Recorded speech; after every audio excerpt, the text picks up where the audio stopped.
If you think you are a little isolated at home, picture the ultimate quarantine. Jessica Meir is living it. She is an American astronaut and is in the International Space Station, circling the globe as the pandemic upends the lives of everyone she knows and loves on the ground. Tomorrow, after 7 months in flight, she returns to Earth, but she will be landing in a very different world than the one she left. David spoke with Meir as she orbited 250 miles or so overhead. And as you might expect, there are some formalities when you have NASA setting up a call for you from Earth. Please stand by for a voice check from NPR. Station, this is NPR. How do you hear me? I have you loud and clear, NPR. How do you hear me? Hear you loud and clear, Jessica. Thank you so much for taking a few minutes to talk to us from up there. No problem. It's wonderful to hear a familiar voice. Yours is one that I listen to often, even up here on the International Space Station. Oh, wow. Well, we all appreciate that. Can you tell me what you're seeing right now? Which part of Earth? What are you passing, and what does it look like? I believe we actually are just passing by the southeastern corner of Australia. Then we'll be over ocean for a while, and we'll be coming up over the Pacific Northwest, over Canada, and coming back down over my home state of Maine. Huh. And as you have had the chance to see the planet from up there, including something like your home, what are you thinking about in this moment and from that vantage point? We are thinking about so much all the time. I mean, in general, for me, every time I go into the cupola, which is really our biggest area of windows, it is difficult to believe that it's really happening that I'm up here sometimes still. You look down and you're floating all the time, 24 hours a day, and you're looking down at the Earth, all the places you've ever been, all the people you've known, everything's down there together, and it is just surreal and so incredibly beautiful.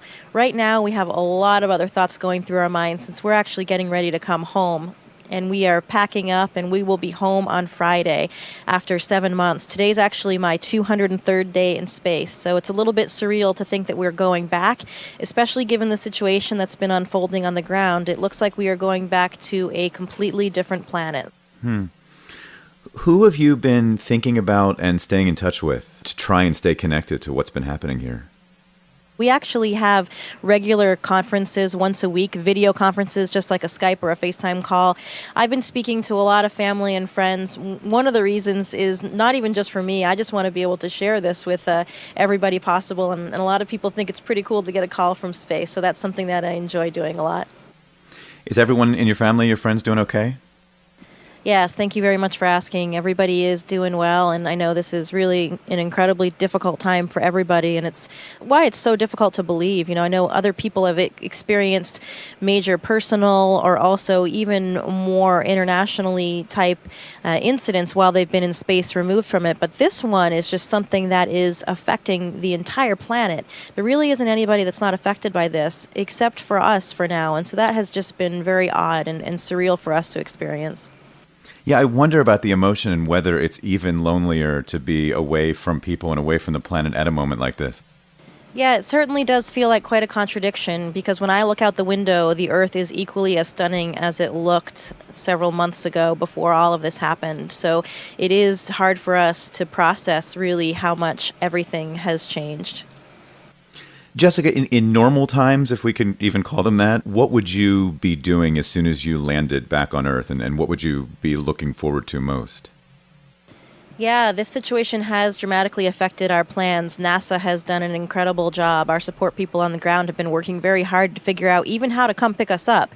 We launch in the Soyuz spacecraft from Baikonur in Kazakhstan, and we land in Kazakhstan as well. So normally what happens is a NASA aircraft comes over to pick us up and gets us back to Houston within 24 hours. But of course, even getting that NASA aircraft over there with all the international stops involved has been quite an effort.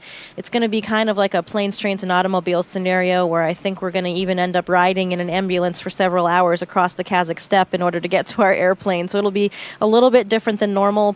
Once we get home, normally we have, a little bit of a quarantine period, which has been a little bit soft in the past in terms of we can still kind of go about our daily routine. But because one of the hallmarks of spaceflight physiologically is actually a dysregulation of our immune system, we actually can come back potentially a bit immunocompromised. So, of course, that makes everybody at NASA concerned, and they want to make sure that they keep us safe and healthy. So we'll have a more strict quarantine this time, where we'll be actually staying and living at NASA for at least a week after we land, with very limited access to make sure that we remain healthy as well. Oh, wow. So you have to go from being in space for more than 200 days to actually coming to Earth and continuing to basically have to quarantine yourself.